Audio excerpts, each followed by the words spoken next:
악한 말인 것 같고 또 굉장히 비난조로 들릴 수도 있고, 그리고 결국은 이 말로 인하여서 스데반은 돌에 맞아 죽게 되는데도 그것을 멈추지 아니하고 그리고 한결같이 강조하여서 말하고 있습니다.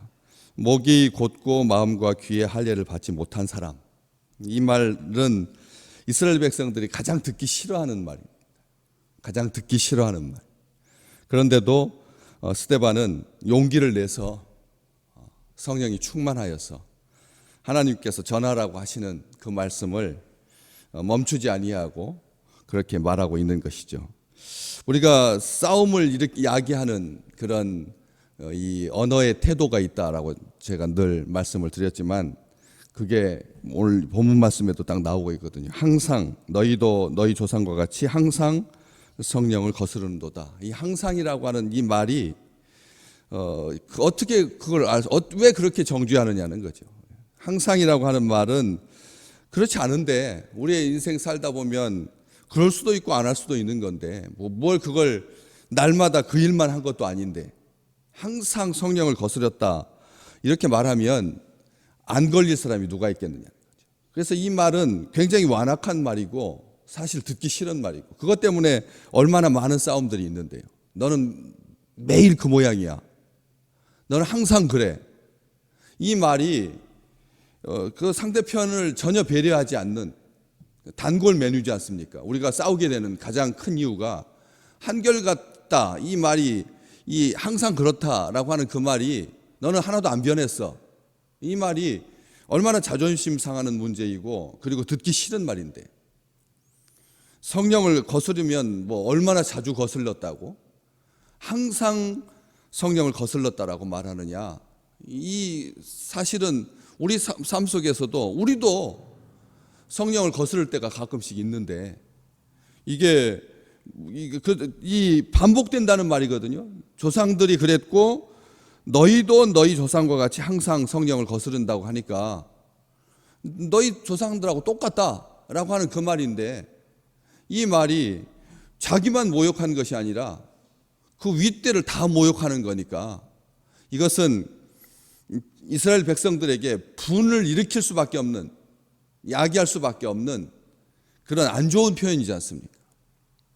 그런데 스데반 합니다. 그렇게 말을 합니다. 이유가 있습니다.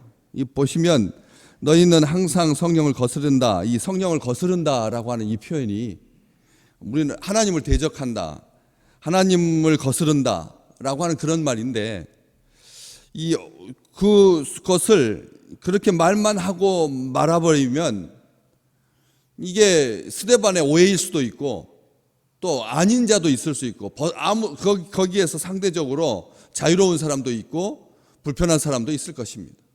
그런데 그 뒤에 나오는 말이 52절, 53절이 성령을 거스르는 그 대표적인 예들을 말하고 있거든요. 너희 조상들이 선지자들 중에 누구를 박해하지 아니하였느냐. 선지자를 박해하는 것이 성령을 거스르는 거고, 또 의인이 오시리라고 예고한 자들을 너희 조상들이 죽였고, 의인은 예수 그리스도를 말하는 거거든요. 예수 그리스도께서 오실 것이다라고 예고한, 예언이라고도 하지 않았습니다. 그냥 가볍게 예고한 그 선지자들을 너희가 죽였고, 이제 지금 너희는 그 의인을 잡아준 자요, 예수 그리스도를 잡아준 자요, 로마에게, 그리고 살인한 자가 되었다. 53절, 너희는 천사가 전한 율법을 받고도 지키지 않았다. 항상 너희는 성령을 거슬렀다. 이것에 대한 부연 설명인 거죠. 정확하게 나는 아닌데 라고 말할 수 있는, 그냥 항상 성령을 거슬렀다라고 하는 말은 네가 틀렸다, 스데반 네가 틀렸다, 어쩌다가 한두 번이지 우리가 언제 맨날 하루도 빠지지 아니하고 의도적으로 하나님을 거슬렸겠느냐.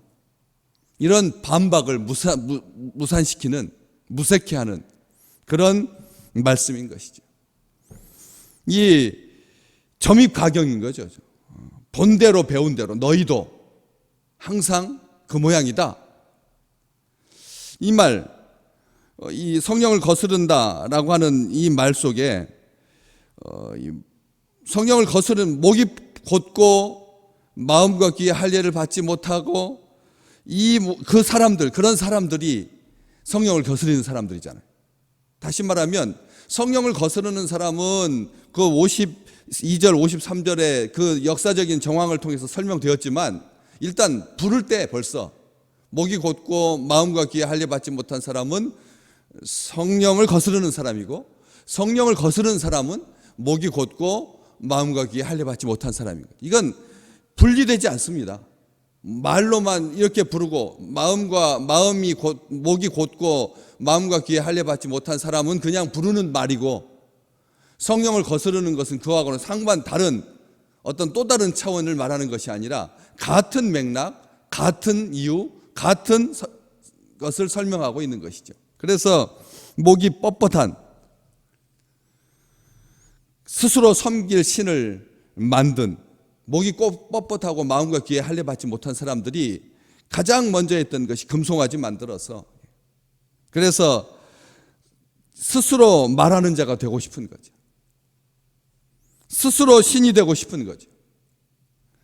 금송아지는 말을 못하니까 스스로 섬길 신을 만들어서, 그래서 스스로 말하는 자가 돼버린, 요한복음 7장에서 지난 주일날 우리 주님께서 말씀하셨던 것처럼 나는 스스로 말하는 자가 아니다 했던 것처럼, 스스로 말하는 자는 하나님께 보냄받지 않은 자이고, 스스로 말하는 자는 하나님께 가야 할 영광을 가로채는 자이고 거짓 선지자다 말씀해 주셨지 않습니까? 나보다 먼저 온 자는 절도요 강도다.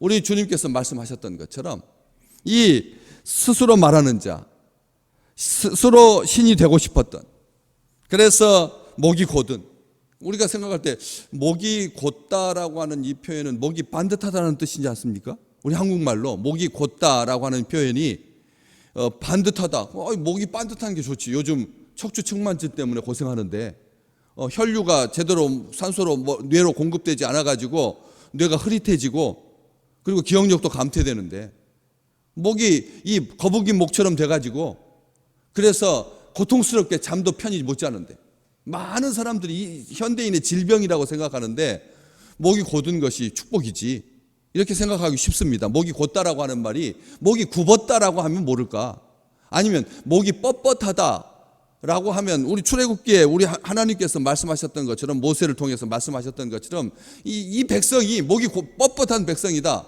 뻣뻣하다라고 하면 참 좋을 텐데 곧다라고 하니까 우리 한국어에서는 반듯한 것이 되어서 오해의 소지가 있다는 것이죠. 그래서 원어에 이 곧다라고 하는 말의 뜻이 뭐냐, 이렇게 돼 있더라고요.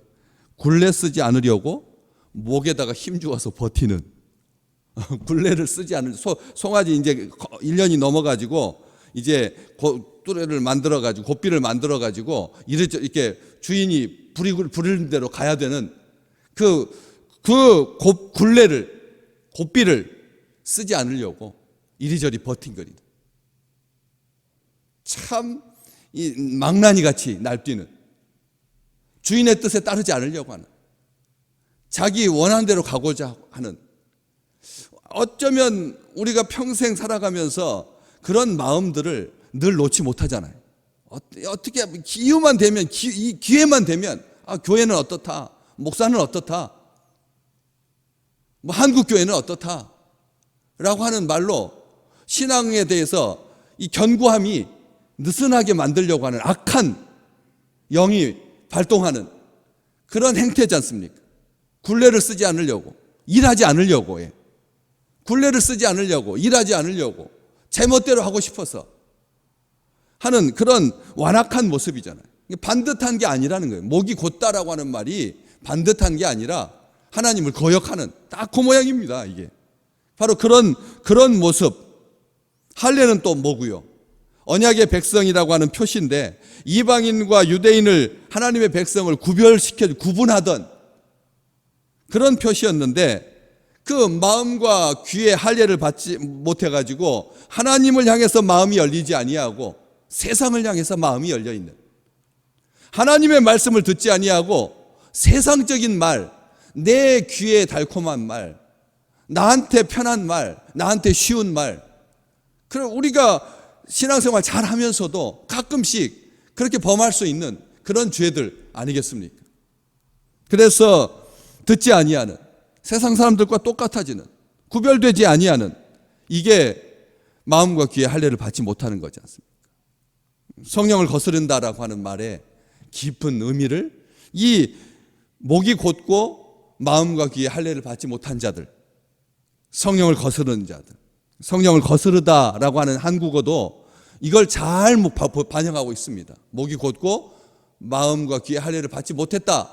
한국 문화하고는 상관이 없으니까, 한국 문화하고는 상관이 없으니까, 우리나라에서는 두 마리 이렇게 결의소처럼 어미소 옆에다가 새끼가 뭐 따라오게 하거나 그런 경우는 가끔 있지. 보통 우리는 가난해서 소 한 마리 가지고 농사 지었잖아요. 그러니까 두 마리 결의소로 두 마리를 가지고 하는 경우는 많지는 않습니다. 많지 않죠. 그러다 보니까 우리는 우리 문화하고 안 맞으니까 이 말의 뜻을 잘 이해하지도 못하고 그 유대인들에게만 죄 씌우려고 하는 그런 표현이 되기 쉬워서 이 거스르다라고 하는 말을 통해서 그게 아니다라고 하는 것을 알 수가 있는 거죠. 이 거스르다, 성령을 거스른다라고 하는 말이 한국어로 그냥 의미는 알지요. 아, 성령을 거역하는, 말을 잘 안 듣는, 뭐 이런 정도. 성령의 뜻을 잘 따르지 않으려고 하는, 뭐 제멋대로 하려고 하는, 뭐 강하게도 아니면 약하게도 근접하는 경우는 있어도 완전한 그런 이해는 아닌 거죠. 그래서 이 뜻을 정확하게 보면 거절하는 것, 무시하는 것, 저항하는 것, 배척하는 것, 반대의 길로 가는 것. 이 거스르다라고 하는 말에 이 한국어 사전에 그 뜻들입니다. 우리가 그냥 거스르다 그러면 대충 마음에 맞지 않게 행하는, 이 정도로 해석하지 않도록 정확하게 나눠져 있습니다. 거절하는 겁니다. 무시하는 겁니다. 여러분, 같은 사람끼리도 무시하고 거절하고 저항하고 배척하고 반대 길로 가면 얼마나 밉습니까? 안 그렇습니까? 같이 가야 될 사람인데 함께 하라고, 이 함께 하는 영이신데, 우리와 함께 하시는 영인데, 주님의 영이고 하나님의 영이신데, 그리스도의 영이신데 저항하고 거절하고 무시하고 배척하고 반대의 길로 가는, 이게 거스르다인데 마지막 말이 더 충격적입니다. 모독하다라고 하는 뜻이 들어있거든요. 거스른다라고 하는 말에 모독한다. 이 모독하다라고 하는 말, 이 모독하다라고 하는 말이 욕되게 하고 더럽힌다라는 뜻이거든요. 모독하는 게 욕되게 하고 더럽히는 것. 그래서 마가복음 3장에서 우리 주님 말씀하셨습니다. 내가 욕먹는 것까지도 다 용서받을 수 있다. 우리 주님이 내가 나를 모욕하는 것까지도 내가 용서하마. 그런데 뭐만? 성령을 모독하는 것은 뭐라고요? 영원히 사함받지 못한다. 영원히 사함받지 못한다. 영원히 사하심을 얻지 못하고 영원한 죄가 되느니라. 아멘. 다른 것은 다, 우리 주님을 모욕하는 것까지도 다 용서를 받을 수가 있는데, 요 한 가지만, 딱 한 가지만, 하나님의 영을, 성령을 모독하는 것은 영원히 사하심을 얻지 못하고 영원한 죄가 되느니라. 이게 무슨 의미일까요? 다른 죄는 다 용서받을 수 있는데 성령을 거스르는 죄만 용서받을지 못한다라고 하는 말, 거스른다라고 하는 말이 그렇다면 무엇을 거슬렀길래, 무엇을 거절했길래, 무엇을 모독했길래, 무엇을 욕되게 했길래, 무엇을 더럽혔길래? 에베소서 4장 30절 말씀, 성령을 근심하게 하지 말라라고 하면서 그 안에 너희가 구원의 날까지 인치심을 받았기 때문에 성령을 근심하게 하지 마라 하는 말을 통해서 무엇을 거슬렀는지가 나옵니다. 무엇을 거슬렀느냐? 바로 에베소서 4장 앞쪽에 25절 이하에 쭉 나오는데, 거짓말하는 게, 거짓말하고 분을 내어서 화를 내는, 분을 내는, 죄를 짓는, 해가 지도록 분을 품는, 이것을 계속 하지 마라 하면서 성령을 근심하지 말라고 하거든. 성령을 근심케 하는 게 뭐냐? 성령으로 하여금 근심하게 하는 것, 마귀에게 틈을 주는 거다. 도둑질하는 거다.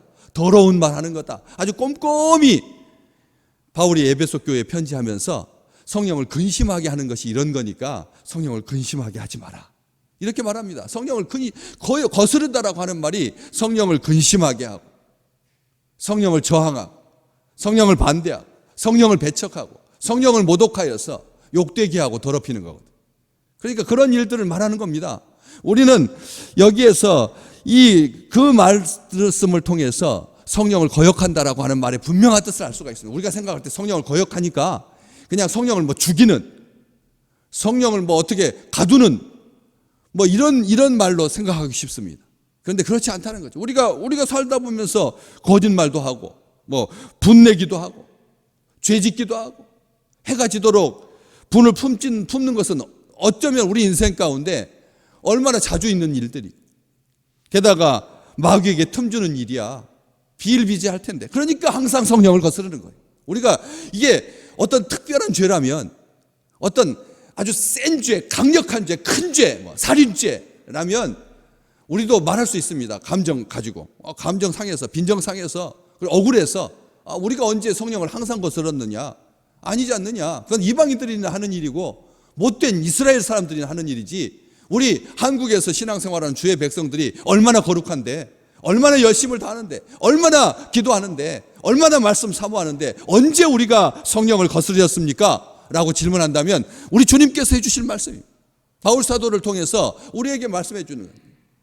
이게 성령을 거스르는 거고, 이게 성령을 근심하는 거고. 그러니까 성령 거스른다라고 하는 말은 특별한 일이 아니다는 거예요. 항상 우리 가운데 있는 일이지 않습니까? 늘 있는 일이고요. 더러운 말, 음행하는 말, 우상 숭배하는 말, 탐욕스러운 말, 음담패설, 이것만 더러운 말입니까? 아닙니다. 우리 요한복음 7장 주일날 말씀 받으면서 그 위쪽에 뭐라고 돼 있는, 이스라엘 백성 유대인들이 명절에 올라온 예수 그리스도를 보고 이 사람은 좋은 사람이다, 아니다, 그는 사람들을 미혹하는 자다 하면서 수근거림이 많아서 수근수근 됐다는 거예요. 수근거림, 이게 일상적인 삶의 모습 아니겠습니까? 수근거리는 것이 우리와 자유로운 말입니까? 우리의 삶 가운데 수근거림이 없습니까? 이 말도 있고 저 말도 있고, 예수님을 향해서 수근거리지 않더라도 세상을 향해서, 대통령을 향해서, 당선인을 향해서 우리가 가지는 이 수근거림이 그냥 온 세상에 가득 차 있는데 어찌 자유로울 수 있겠습니까?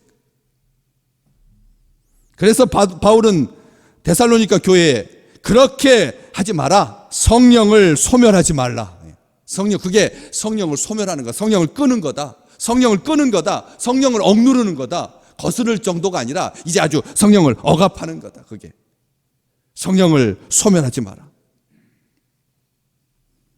성령을 소멸하는 하나님의 일을, 하나님의 능력을 마귀의 일이라고 말하는, 우리 주님께서 귀신을 고쳐주시니까 주변에 있는 사람들 시기가 등등하고 질투하여서 자기들은 못하고 능력이 없고 그냥 했던 말 계속 반복하니까 예수님께서 권위가 있고 서기관들과 같이 아니하고 기이한 능력을 행하시니까 뭐라고 그랬습니까? 바알세불이 도와줘서 그렇다고. 귀신의 왕 바알세불이 도와줘서 귀신을 쫓아낸다. 그러니까 우리 주님께서, 아니 귀신의 왕이 귀신을 쫓아내는 게 도와줄 수 있겠느냐, 그렇게 우리 주님께서 말씀하셨잖아요. 하나님의 능력을 고의적으로, 성령의 역사를 고의적으로 사탄에게 돌리지 말라는 거예요. 우리는 이게 우리 죄라고 하는 것을 압니다. 항상 우리는 성령을 거스를 수밖에 없는 존재인 거죠. 그래서 성령을 사모하시기를 주의 이름으로 축복합니다. 성령 사모하셔야 돼요. 성령이 충만하다라고 하는 말이 뭡니까? 성령을 사모한다라고 하는 말이 뭡니까?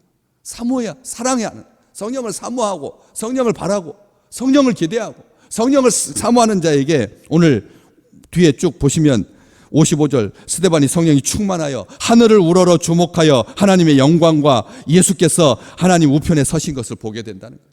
성령이 충만하면, 성령을 거스르지 않으면, 성령이 거스르지 않는 것으로 만족하지 마, 소멸하지 않는 것으로 만족하지 아니하고 근심케 하는 것을 하는 것이 아니라 오히려 더 적극적으로 성령을 사모하고 성령을 소망하여서 성령이 충만함으로 말미암아 하늘을 우러러 주목하여 하나님의 영광과 및 예수께서 하나님 우편에 서신 것을 보게 되고, 56절에 있는 것처럼 하늘이 열리고 인자가 하나님 우편에 서신 것을 보노라.